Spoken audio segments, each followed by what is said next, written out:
दोस्त जाहिद, मजीद और गोकुल दिन भर का कामकाज निपटाकर थोड़ी देर दोस्तों के साथ बैठकर कहानी, किस्से और गप्पे लगाते हैं।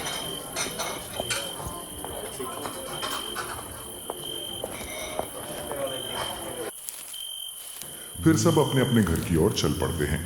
आज रात बहुत हो चुकी है। गोकुल गुनगुनाते हुए अपने घर की तरफ चलने लगता है।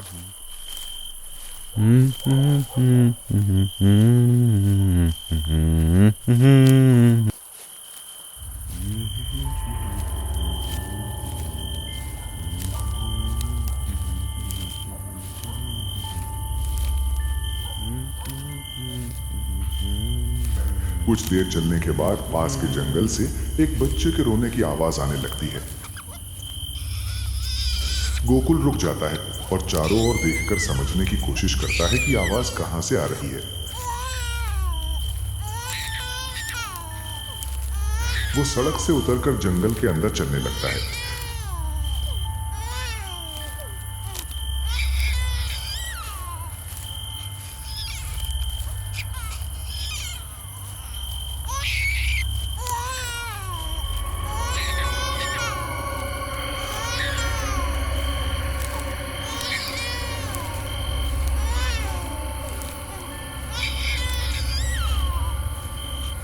थोड़ी दूर जाने पर वो देखता है कि एक बड़े बरगद के पेड़ के नीचे सफेद कपड़े में लिपटी हुई कोई चीज पड़ी है।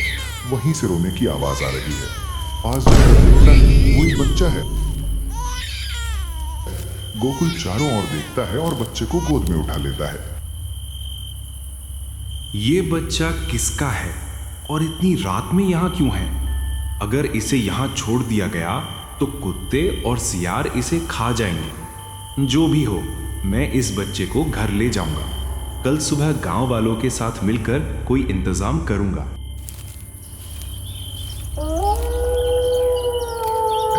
ये कहकर वो बच्चे को गोद में लेकर चलने लगता है।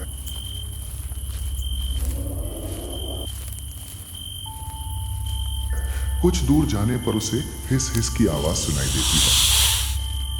वो इधर उधर देखता है लेकिन कुछ दिखाई नहीं देता। अचानक उसकी नजर बच्चे पर पड़ती है। वो देखता है कि बच्चा अब इंसानी बच्चे जैसा नहीं है। उसका पूरा शरीर सांप जैसा हो गया है। डर के मारे गोकुल बच्चे को दूर फेंक देता है। ओ माँ, बचाओ बचाओ! चीखता चिल्लाता हुआ ओ घर माँ, के आंगन में गिर बचाओ पड़ता है। बचाओ! उसकी चीख सुनकर आसपास के लोग इकट्ठा हो जाते हैं।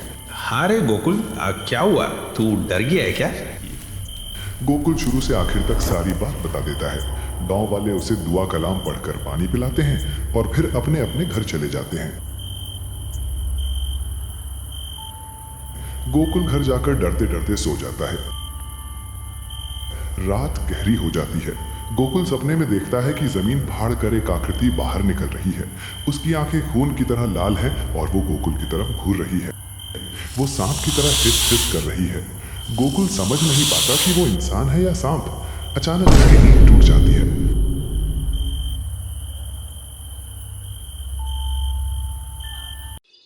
अगली सुबह गोकुल उठकर बाजार जाने के लिए निकल पड़ता है। अपनी सपने की बात किसी को नहीं बताता।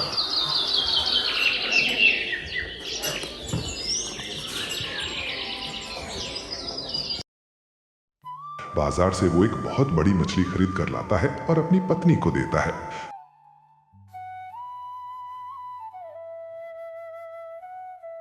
मल्लिका मछली काटकर धोने के लिए तालाब जाती है। वो अपने मन में मछली धो रही होती है। तभी वो देखती है कि उसके पास ही एक औरत पानी में कुछ कर रही है। क्या आप इस गांव में नए हैं? हाँ, मैं आपके पड़ोस वाले रफी के घर आई हूँ। ये कहते हुए लड़की ने पानी में पान की पिक फेंकने की तरह कुछ फेंक दिया। ये देखकर मल्लिका थोड़ा असहज महसूस करती है।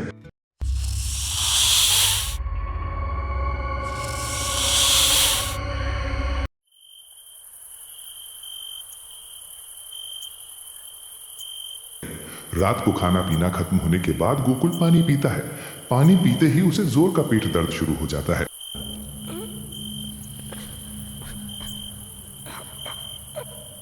उसे बिस्तर पर लिटा दिया जाता है। कुछ देर बाद वो सो जाता है। सपने में फिर वही सांप रूपी औरत आती है। ये कहते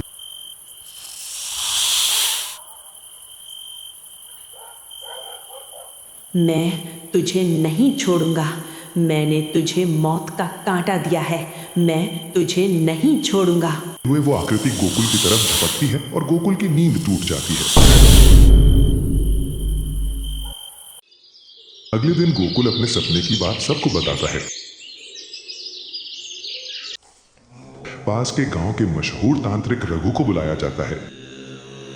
रघु अपने नियम के अनुसार तंत्र मंत्र पढ़ता है, पानी फूंक कर देता है और ये कहकर यहां जो शक्ति है उसका सामना करना अभी मेरे बस में नहीं है। मैं 2 दिन बाद आऊंगा। तब तक गोकुल को सावधानी से रखना और रात में बाहर मत निकलने देना। और ये कहकर चला जाता है। फिर एक भयानक काली रात उतर आती है। गोकुल पेट दर्द से तड़प रहा है। मल्लिका पास में बैठी है। अचानक घर के बाहर से हिस हिस की आवाज आने लगती है। मल्लिका डर के मारे कुछ बोल नहीं पाती।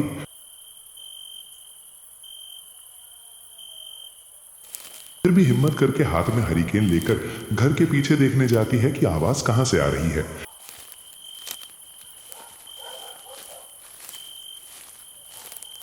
पीछे पहुंचते ही वो जोर से चीख पड़ती है और बेहोश हो जाती है।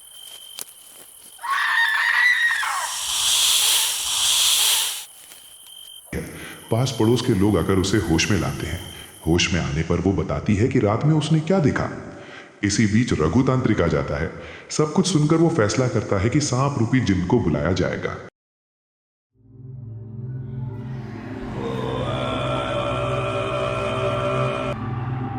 कुछ देर बाद गोकुल कांपने लगता है और एक स्त्री स्वर में बोल उठता है, मैं उसे नहीं छोड़ूंगा। क्यों? गोकुल ने तेरा क्या बिगाड़ा है? उसने मेरी इकलौती बेटी की हत्या कर दी। उसने कैसे हत्या की? मैं एक खास काम के लिए माया जाल रचकर अपनी बेटी को बरगद के पेड़ के नीचे छोड़ गया था। उसी समय गोकुल उस रास्ते से गुजर रहा था। उसने मेरी बेटी को देख लिया और उसे गोद में उठाकर चलने लगा। कुछ दूर जाने के बाद वो मेरे बनाए माया जाल की सीमा पार कर गया। तभी मेरी बेटी अपने असली रूप में लौट आई। ये देखकर गोकुल ने उसे पानी में फेंक दिया। उसी की वजह से मेरी बेटी मर गई। मैं उसे नहीं छोड़ूंगा। जानबूझकर तेरी बेटी की हत्या नहीं की थी। तू उसे छोड़कर चला जा। मुझे रोकने की ना तेरे में हिम्मत है ना ही ताकत। मैं जाऊंगा जरूर, लेकिन गोकुल की जान लेकर जाऊंगा। ये कहते ही गोकुल जमीन पर गिर पड़ता है।